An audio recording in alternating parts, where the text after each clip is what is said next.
ಜಂತರ್ ಮಂತರ್ನಲ್ಲಿ ಸೋನಮ್ ವಾಂಗ್ಚುಕ್ ಅವರು ನಡೆಸ್ತಾ ಇರುವಂತಹ ಉಪವಾಸ 16ನೇ ದಿನ ದಾಟಿದೆ. ಅವರ ಆರೋಗ್ಯ ಸ್ಥಿತಿ ಹದಗೆಡ್ತಾ ಇದೆ. ಇಲ್ಲಿವರೆಗೆ ಯಾವುದೇ ಸರ್ಕಾರಿ ಪ್ರತಿನಿಧಿ ಸೋನಮ್ ವಾಂಗ್ಚುಕ್ ಅವರನ್ನ ಮಾತಾಡಿಸೋದಿಕ್ಕೂ ಕೂಡ ಬಂದಿಲ್ಲ, ಅಥವಾ ಅವರು ಉಪವಾಸ ನಿಲ್ಲಿಸುವಂತೆ ಕೇಳುವಂತಹ ಯಾವುದೇ ಪ್ರಯತ್ನ ಕೂಡ ಮಾಡಿಲ್ಲ. ಸರ್ಕಾರಕ್ಕೆ ಪ್ರತಿಭಟನಾಕಾರರೊಂದಿಗೆ ಮಾತಾಡದೇ ಇರುವಷ್ಟು ದೊಡ್ಡ ಅಹಂಕಾರನ ಏನ್ ಬೇಕಾದ್ರೂ ಆದ್ರೂ ಅದನ್ನ ಲೆಕ್ಕಕ್ಕೆ ತಗೊಳ್ಳೋದಿಲ್ವಾ? ಇನ್ನು ಮುಂದೆ ಜನರ ಪ್ರತಿಕ್ರಿಯೆಗಳ ಬಗ್ಗೆ ಸರ್ಕಾರ ತಲೆ ಕೆಡಿಸ್ಕೊಳ್ಳೋದಿಲ್ವಾ? ಈ 16 ದಿನಗಳಲ್ಲಿ ಸೋನಮ್ ವಾಂಗ್ಚುಕ್ ಅವರ ಆರೋಗ್ಯ ಹದಗೆಟ್ಟಿದೆ. ರಕ್ತದಲ್ಲಿನ ಸಕ್ಕರೆ ಕಡಿಮೆ ಆಗ್ತಾ ಇದೆ, ರಕ್ತದೊತ್ತಡ ಕೂಡ ಕಡಿಮೆ ಆಗ್ತಾ ಇದೆ, ಮತ್ತೆ ಅವ್ರ ತೂಕ ಸುಮಾರು 8 kg ಕಡಿಮೆ ಆಗಿದೆ. ಸೋನಮ್ ವಾಂಗ್ಚುಕ್ ಅವರ ಬೆಂಬಲಿಗರು ಆತಂಕಕ್ಕೊಳಗಾಗ್ತಾ ಇದ್ದಾರೆ. ಈ ಸ್ಥಿತಿಯಲ್ಲಿ ಅವ್ರು ಎಷ್ಟು ದಿನ ಉಪವಾಸವನ್ನ ಮುಂದುವರಿಸಬಹುದು ಅಂತ ಅವರೆಲ್ಲ ಚಿಂತೆಗೀಡಾಗಿದ್ದಾರೆ. ಅವರಿಗೆ ಸೋನಮ್ ವಾಂಗ್ಚುಕ್ ಅವರ ಸ್ಥಿತಿಯನ್ನ ನೋಡೋದಿಕ್ಕೂ ಕೂಡ ಸಾಧ್ಯ ಆಗ್ತಾ ಇಲ್ಲ. ಉಪವಾಸ ಕೊನೆಗೊಳಿಸುವಂತೆ ಅವ್ರ ಬೆಂಬಲಿಗರು ಅವರನ್ನ ಕೇಳ್ಕೊಳ್ತಾ ಇದ್ದಾರೆ. ಸರ್ಕಾರ ಸೋನಮ್ ವಾಂಗ್ಚುಕ್ ಅವರೊಂದಿಗೆ ಮಾತಾಡಬೇಕು ಅಂತ ಜನ ಕೂಡ ಬಯಸ್ತಾರೆ. ಸರ್ಕಾರದೊಂದಿಗೆ ಮಾತಾಡೋದಿಕ್ಕೆ ನಮ್ಮ ಪ್ರಾಣವನ್ನೇ ಪಣಕ್ಕಿಡಬೇಕಾದಂತಹ ಸ್ಥಿತಿ ಬಂದಿದೆಯಾ ಅನ್ನೋದು ಈಗಿನ ಪ್ರಶ್ನೆಯಾಗಿದೆ. ಮೋದಿ ಸರ್ಕಾರ ಏನನ್ನ ಸಾಬೀತುಪಡಿಸೋದಕ್ಕೆ ಪ್ರಯತ್ನ ಪಡ್ತಾ ಇದೆ? ಸರ್ಕಾರ ತನ್ನ ಯಾವುದೇ ಸಚಿವರನ್ನ ಜಂತರ್ ಮಂತರ್ಗೆ ಕಳಿಸದೇ ಇರುವಷ್ಟರ ಮಟ್ಟಿಗೆ ಇದು ಕಡೆಗಣಿಸಬೇಕಾದಂತಹ ಪ್ರತಿಭಟನೆನಾ? ಪ್ರತಿಭಟನಾಕಾರರೊಂದಿಗೆ ಮಾತನಾಡುವಂತಹ ಒಂದು ಯಾವುದೇ ಜವಾಬ್ದಾರಿ ಈ ಸರ್ಕಾರಕ್ಕಿಲ್ವಾ? ವಿಚಿತ್ರ ಏನು ಅಂತ ಅಂದ್ರೆ, ಸರ್ಕಾರದ ಕುರಿತಾದ ಈ ಪ್ರಶ್ನೆಯನ್ನ ಯಾರೂ ಎತ್ತುತ್ತಾ ಇಲ್ಲ. ಸೋನಮ್ ಅವರ ಆರೋಗ್ಯದ ಬಗ್ಗೆ ಎಲ್ಲರೂ ತೀವ್ರ ಕಳವಳಗೊಂಡಿದ್ದಾರೆ.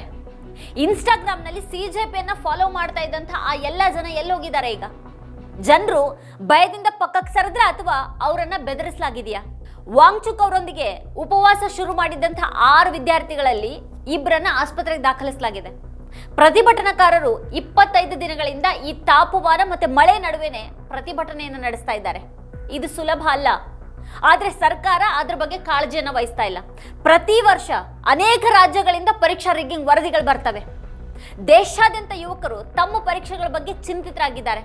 ಹಾಗಾದ್ರೆ ಸರ್ಕಾರ ಈ ಯುವ ಜನರೊಂದಿಗೆ ಮಾತಾಡೋದಿಕ್ಕೆ ಮತ್ತೆ ಎಲ್ಲಾ ರಾಜ್ಯ ಪರೀಕ್ಷಾ ಆಯೋಗಗಳಿಗೆ ಸಂದೇಶವನ್ನ ಕಳಿಸೋದಿಕ್ಕೆ ಬಯಸೋದಿಲ್ವಾ? ಸಿಜೆಪಿ ವಕ್ತಾರ ಮತ್ತೆ ಪತ್ರಕರ್ತ ಸೌರಭ್ ದಾಸ್ ಅವರು ತಮ್ಮ ಟ್ವಿಟರ್ ಹ್ಯಾಂಡಲ್ ನಲ್ಲಿ ಸೋನಮ್ ವಾಂಗ್ಚುಕ್ ಅವರ ಪರಿಸ್ಥಿತಿ ದಿನೇ ದಿನೇ ಹದಗೆಡ್ತಾ ಇರೋದ್ರ ಬಗ್ಗೆ ಬರೆದಿದ್ದಾರೆ. ಸೋನಮ್ ಅವರು ಈ ಪರಿಸ್ಥಿತಿಯನ್ನ ಇನ್ನು ಎಷ್ಟು ಕಾಲ ಸಹಿಸಿಕೊಳ್ಬಹುದು ಅಂತ ನನಗೆ ಗೊತ್ತಿಲ್ಲ. ಅವರು ತಮ್ಮ ಉಪವಾಸ ಸತ್ಯಾಗ್ರಹವನ್ನ ಮುಂದುವರಿಸಬಹುದು ಅಂತ ಹೇಳ್ತಾರೆ. ಆದ್ರೆ ಅವರೊಂದಿಗಿರುವಂತಹ ನಾವು ತೀವ್ರ ಚಿಂತಿತರಾಗಿದ್ದೀವಿ ಅಂತ ಹೇಳ್ತಾರೆ. ಸೋನಮ್ ಅವರು ಆರಾಮವಾಗಿ ಮತ್ತೆ ಖ್ಯಾತಿಯ ಜೀವನವನ್ನು ನಡೆಸಬಹುದಾಗಿತ್ತು. ಆದ್ರೆ ಸೋನಮ್ ವಾಂಗ್ಚುಕ್ ತಮ್ಮ ಜೀವವನ್ನೇ ಪಣಕ್ಕಿಟ್ಟಿದ್ದಾರೆ. ಅವರು ನಮ್ಮ ಮಕ್ಕಳಿಗಾಗಿ, ಈ ದೇಶದ ಯುವಕರಿಗಾಗಿ ಮತ್ತೆ ಈ ದೇಶಕ್ಕಾಗಿ ತಮ್ಮ ಪ್ರಾಣವನ್ನೇ ಪಣಕ್ಕಿಡ್ತಾ ಇದ್ದಾರೆ ಅಂತ ಅವ್ರು ಬರೆದಿದ್ದಾರೆ. ಈ ಭ್ರಷ್ಟ ಶಿಕ್ಷಣ ವ್ಯವಸ್ಥೆಯಿಂದ ಮುರಿದು ಬಿದ್ದಂತಹ ವಿದ್ಯಾರ್ಥಿಗಳ ಬದುಕು ಮತ್ತೆ ಸತ್ತ ಮಕ್ಕಳ ಪರವಾಗಿ ಅವರು ದುಃಖದಲ್ಲಿ ಕೂತಿದ್ದಾರೆ. ಅವರು ತಮ್ಮ ದೇಹವನ್ನ ಒಂದು ದೊಡ್ಡ ಉದ್ದೇಶಕ್ಕಾಗಿ ನೀಡ್ತಾ ಇದ್ದಾರೆ ಅಂತ ಸೌರಭ್ ದಾಸ್ ಬರೆದಿದ್ದಾರೆ. ಈ ಸರ್ಕಾರ ಯಾಕೆ ಇಷ್ಟು ಅಜ್ಞಾನದಿಂದ ಕೂಡಿದೆ ಅಂತ ನನಗೆ ಅರ್ಥ ಆಗ್ತಾ ಇಲ್ಲ ಅಂತ ಅಭಿಜಿತ್ ದೀಪ್ಗೆ ಅವರು ಹೇಳ್ತಾ ಇದ್ದಾರೆ. ನಾವೇನ್ ಕೇಳ್ತಾ ಇದ್ದೀವಿ? ಆತ್ಮಹತ್ಯೆ ಮಾಡ್ಕೊಂಡಂತ ಆ 20 ಮಕ್ಕಳ ಕುಟುಂಬಗಳಿಗೆ 1 ಕೋಟಿ ನೀಡಬೇಕು ಅಂತ ನಾವು ಕೇಳ್ತಾ ಇದ್ದೀವಿ. ಎರಡನೇದಾಗಿ, ಯಾವುದೇ ಪ್ರಶ್ನೆ ಪತ್ರಿಕೆ ಸೋರಿಕೆ ಆಗದೇ ಇರೋ ಹಾಗೆ ಮತ್ತೆ ಯಾವುದೇ ವಿದ್ಯಾರ್ಥಿ ಪ್ರಶ್ನೆ ಪತ್ರಿಕೆ ಸೋರಿಕೆಯಿಂದ ಆತ್ಮಹತ್ಯೆ ಮಾಡ್ಕೊಳ್ಳದೆ ಇರೋ ಹಾಗೆ ನೋಡ್ಕೊಳ್ಬೇಕಾಗಿದ್ದಂತಹ ಶಿಕ್ಷಣ ಸಚಿವರನ್ನ ತೆಗೆದು ಹಾಕಬೇಕು ಅಂತ ನಾವು ಕೇಳ್ತಾ ಇದ್ದೀವಿ ಅಂತ ದೀಪ್ಗೆ ಹೇಳಿದ್ದಾರೆ. ಧರ್ಮೇಂದ್ರ ಪ್ರಧಾನ್ ರಾಜೀನಾಮೆಯನ್ನ ನೀಡ್ತಾ ಇಲ್ಲ. ವಿರೋಧ ಪಕ್ಷಗಳು ಕೂಡ ಇದಕ್ಕಾಗಿ ಒತ್ತಾಯ ಮಾಡ್ತಾ ಇವೆ. ವೈದ್ಯಕೀಯ ಪರೀಕ್ಷೆಗಳಲ್ಲಿ ವಂಚನೆ ಮತ್ತೆ ಪ್ರಶ್ನೆ ಪತ್ರಿಕೆ ಸೋರಿಕೆ ಇವು ಪ್ರತ್ಯೇಕ ಘಟನೆಗಳಲ್ಲ. ಸಿಬಿಎಸ್ಇ ಪ್ರಶ್ನೆ ಪತ್ರಿಕೆ ಪರಿಶೀಲನಾ ಪ್ರಕ್ರಿಯೆ ಬಗ್ಗೆ ಹಲವಾರು ಪ್ರಶ್ನೆಗಳು ಎದ್ದಿದ್ರು ಕೂಡ ಸಚಿವರ ಹೊಣೆಗಾರಿಕೆ ಬಗ್ಗೆ ನಿರ್ಧಾರ ಇಲ್ಲ. ಈಗ ಒಬ್ಬ ಹೋರಾಟಗಾರನ ಜೀವ ಅಪಾಯದಲ್ಲಿದೆ. ಹೀಗಿರುವಾಗಲೂ ಕೂಡ ಸರ್ಕಾರ ಸೂಕ್ಷ್ಮತೆಯನ್ನ ತೋರಿಸ್ತಾ ಇಲ್ಲ. 2023ರಲ್ಲಿ ಒಲಿಂಪಿಕ್ ಕುಸ್ತಿ ಕ್ರೀಡಾಪಟುಗಳು ಕೂಡ ಇದೇ ಜಂತರ್ ಮಂತರ್ನಲ್ಲಿ ದೀರ್ಘಕಾಲದ ಪ್ರತಿಭಟನೆಯನ್ನ ನಡೆಸಿದ್ರು. ಸರ್ಕಾರ ಅವರೊಂದಿಗೆ ಮಾತಾಡೋದಿಕ್ಕೂ ಕೂಡ ಅಲ್ಲಿಗೆ ಬರಲಿಲ್ಲ. ಹತಾಶೆಯಿಂದ ಅವರು ಕುಸ್ತಿಯಿಂದನೇ ನಿವೃತ್ತಿಯನ್ನು ಘೋಷಿಸಿದ್ರು. 2014ರಲ್ಲಿ ಮೋದಿ ಸರ್ಕಾರ ಅಧಿಕಾರಕ್ಕೆ ಬಂದ ನಂತರ ಜಂತರ್ ಮಂತರ್ ಮತ್ತೆ ಮಾಧ್ಯಮಗಳ ನಡುವಿನ ಸಂಬಂಧ ಬದಲಾಗ್ಬಿಟ್ಟಿದೆ. ಜಂತರ್ ಮಂತರ್ನಲ್ಲಿ ನಡೆದಂತಹ ಪ್ರತಿಭಟನೆಗಳನ್ನ ಇಲ್ಲಿನ ಮಡಿಲ ಮೀಡಿಯಾಗಳು ನಿರ್ಲಕ್ಷಿಸಿವೆ. ಅವರು ಅಣ್ಣಾ ಚಳವಳಿಯ ಸಂದರ್ಭವನ್ನ ನೆನಪಿಸ್ಕೊಳ್ತಾ ಇದ್ದಾರೆ.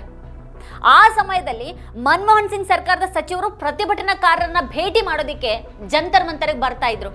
ಆ ಚಳವಳಿಯಲ್ಲಿ ಭಾಗಿಯಾಗುವಂತಹ ಅನೇಕ ಜನರು ಇವತ್ತು ಮೋದಿ ಸರ್ಕಾರದ ಜೊತೆಗೆ ನಿಂತ್ಕೊಂಡಿದ್ದಾರೆ. ಸರ್ಕಾರ ಈ ಪ್ರತಿಭಟನಾಕಾರರೊಂದಿಗೆ ಮಾತಾಡಬೇಕು ಅಂತ ಅವರು ಒತ್ತಾಯ ಮಾಡೋದಿಲ್ಲ. ಇವತ್ತಿನ ಮಾಧ್ಯಮ ಅಥವಾ ಈ ಮಡಿಲ ಮಾಧ್ಯಮ ಪ್ರಜಾಪ್ರಭುತ್ವವನ್ನು ಕೊಲ್ಲುವಂಥ ಒಂದು ಅಸ್ತ್ರ ಆಗಿದೆ. ರೈತ ಚಳವಳಿಯ ಹೊತ್ತಿನಲ್ಲಿ ಮಡಿಲ ಮಾಧ್ಯಮ ಚಳವಳಿಯಲ್ಲಿ ಭಾಗವಹಿಸುವಂಥ ರೈತರನ್ನ ಭಯೋತ್ಪಾದಕರು ಅಂತ ಕರೀತು. ರೈತರ ಚಳವಳಿಗೆ ಹಲವಾರು ರೀತಿಯಿಂದನೂ ಅಡ್ಡಿಪಡಿಸಲಾಯಿತು. ದೆಹಲಿಯ ಗಡಿಯಲ್ಲಿ ಮೊಳೆಗಳನ್ನು ಹೊಡೆಯಲಾಯಿತು, ಮುಳ್ಳು ತಂತಿಯನ್ನು ಅಳವಡಿಸಲಾಯಿತು, ಮತ್ತೆ ಟ್ರ್ಯಾಕ್ಟರ್ಗಳು ದಾಟದೇ ಇರೋ ಹಾಗೆ ರಸ್ತೆಗಳಲ್ಲಿ ಹೊಂಡಗಳನ್ನು ತೋಡಲಾಯಿತು. ರೈತರು ದೆಹಲಿಗೆ ಪ್ರವೇಶ ಮಾಡೋದಕ್ಕೆ ಸಾಧ್ಯ ಆಗಲಿಲ್ಲ. ರೈತರು 1 ವರ್ಷ 3 ತಿಂಗಳಿಗಿಂತನೂ ಹೆಚ್ಚು ಕಾಲ ದೆಹಲಿಯ ಗಡಿಯಲ್ಲೇನೇ ಇದ್ರು. ಆ ಸಮಯದಲ್ಲಿ ರೈತರೊಂದಿಗೆ ಮಾತನಾಡುವಂಥ ಹೆಸರಿನಲ್ಲಿ ತುಂಬಾನೇ ನಾಟಕ ಆಡಲಾಯಿತು. ಸರ್ಕಾರ ಇತರ ರೈತ ನಾಯಕರನ್ನ ಕರೆತಂತು, ಮತ್ತೆ ಸುಪ್ರೀಂ ಕೋರ್ಟ್ ಒಂದು ಸಮಿತಿಯನ್ನ ರಚನೆ ಮಾಡಿತು. ಇದನ್ನ ಒಂದು ಆಟ ಅಂತ ಪರಿಗಣಿಸಿದಂಥ ರೈತರು ತಮ್ಮ ಪ್ರತಿಭಟನೆಯಲ್ಲಿ ದೃಢವಾಗಿ ಉಳ್ಕೊಂಡ್ರು. ಕೊನೆಗೆ ಪ್ರಧಾನಿ ಮೋದಿ ಅವರು ಕ್ಷಮೆ ಯಾಚಿಸಿದ್ರು. ಕೃಷಿ ಕಾನೂನುಗಳನ್ನು ಹಿಂತೆಗೆದುಕೊಳ್ಳಲಾಯಿತು.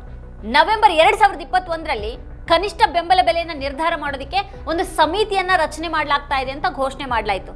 ಆದರೆ ನ್ಯೂಸ್ ಲಾಂಡ್ರಿ RTI ಮೂಲಕ ಪಡೆದಂಥ ಮಾಹಿತಿಯ ಪ್ರಕಾರ 4 ವರ್ಷಗಳ ಕಳೆದಿದ್ರೂ ಕೂಡ ಈ ಸಮಿತಿ ಇನ್ನೂ ತನ್ನ ವರದಿಯನ್ನು ಸಲ್ಲಿಸಿಲ್ಲ. ಈ ಸಮಿತಿ 6 ಪೂರ್ಣ ಸಭೆಗಳು ನಡೆದಿವೆ, ಮತ್ತೆ 42ಕ್ಕೂ ಹೆಚ್ಚು ಉಪ ಸಮಿತಿಗಳ ಸಭೆಯನ್ನು ಸೇರಿವೆ.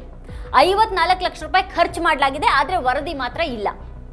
ಸಿಜೆಪಿ ಜಂತರ್ ಮಂತರ್ನಲ್ಲಿ ಪ್ರತಿಭಟನೆಯನ್ನು ನಡೆಸೋದಕ್ಕೆ ಪೊಲೀಸ್ ಅನುಮತಿ ಸಿಕ್ಕಾಗ ವಿವಿಧ ಅನುಮಾನಗಳು ಹುಟ್ಕೊಂಡ್ವು. ಅವ್ರ ಹಿಂದೆ ಯಾರಿದ್ದಾರೆ ಅನ್ನುವಂಥ ಪ್ರಶ್ನೆಗಳು ಕೂಡ ಹುಟ್ಕೊಂಡ್ವು. ಆದರೆ 25 ದಿನಗಳ ನಂತರ ಕೂಡ ಸರ್ಕಾರ ಈ ಪ್ರತಿಭಟನೆಯನ್ನ ನಿರ್ಲಕ್ಷ್ಯ ಮಾಡಿದೆ. ಸಿಜೆಪಿ ಪಟ್ಟು ಹಿಡಿದು ಕೂತ್ಕೊಂಡಿದೆ. ಉಪವಾಸ ನಿರತ ಸೋನಂ ಅವರು ಸತ್ಯದ ಪರವಾಗಿ ನಿಲ್ಲೋದು, ನ್ಯಾಯದ ಪರವಾಗಿ ನಿಲ್ಲೋದು ಮುಖ್ಯ ಅಂತ ಹೇಳಿದ್ದಾರೆ. ನೀವು ಸತ್ಯ ಮತ್ತೆ ನ್ಯಾಯದ ಪರವಾಗಿ ನಿಲ್ತಿರೋ ಅಥವಾ ನಿಮ್ಮ ಸಂಪತ್ತಿನೊಂದಿಗೆ ನಿಲ್ತಿರೋ ಅಂತ ನಿರ್ಧರಿಸಿ ಅಂತ ಅವ್ರು ಹೇಳಿದ್ದಾರೆ. ಸೋನಂ ವಾಂಗ್ಚುಕ್ ಅವರು ಸರಿಯಾದ ಹಾದಿಯಲ್ಲಿ ಹೋಗೋದಕ್ಕೆ ಮತ್ತೆ ತಪ್ಪುಗಳನ್ನು ವಿರೋಧ ಮಾಡೋದಕ್ಕೆ ಬಿಜೆಪಿ ಬೆಂಬಲಿಗರಿಗೆ ಮನವಿಯನ್ನು ಮಾಡಿದ್ದಾರೆ.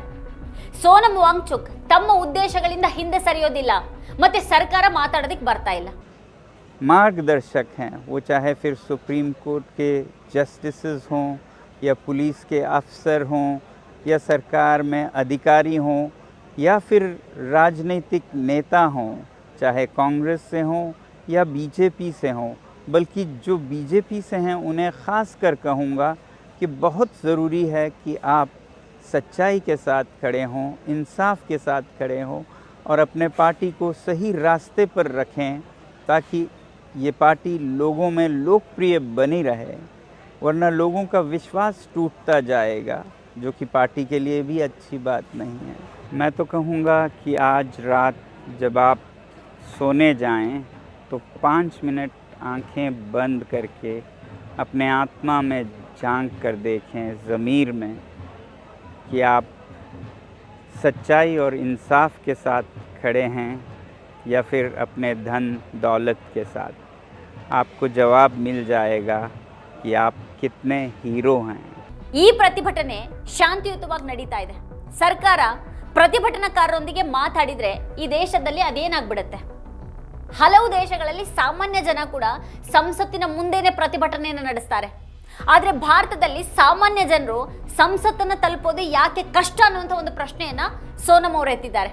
ಪ್ರಪಂಚದಾದ್ಯಂತ ಪ್ರಜಾಪ್ರಭುತ್ವ ರಾಷ್ಟ್ರಗಳಲ್ಲಿ ಸಂಸತ್ತಿಗೆ ಮುಕ್ತವಾದ ಪ್ರವೇಶ ಇದೆ. ಹೆಚ್ಚಿನ ದೇಶಗಳಲ್ಲಿ ಸಂಸತ್ ಮುಂದೆನೆ ಪ್ರತಿಭಟನೆಗೆ ನಿಗದಿತ ಸ್ಥಳ ಇರುತ್ತೆ.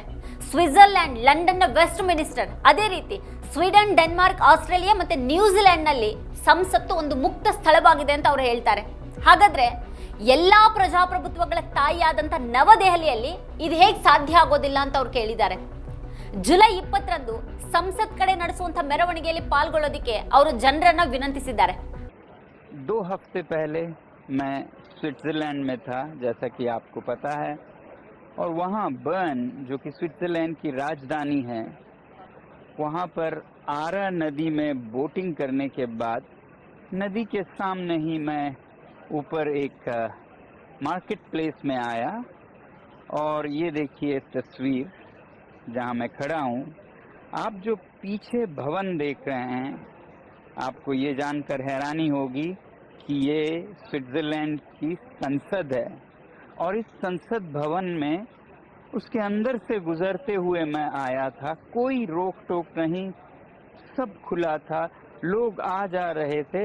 और ये संसद के सामने का जो ज़मीन है जहाँ मैं खड़ा था, वहाँ पर तो बच्चे खेल रहे हैं, लोग घूम रहे हैं और ये निर्धारित जगह है प्रदर्शनों के लिए भी, तो कोई भी यहाँ प्रदर्शन कर सकते हैं, धरने कर सकते हैं।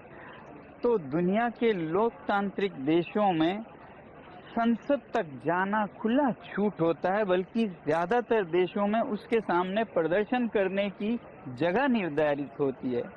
ये लंदन में वेस्टमिंस्टर है, यहाँ पर भी लोग संसद तक जा सकते हैं और यहाँ भी प्रदर्शन कर सकते हैं। वैसे ही स्वीडन, डेनमार्क, ऑस्ट्रेलिया, न्यूजीलैंड सब जगह संसद खुली जगह है, क्योंकि लोकतंत्र में लोगों का संसद है।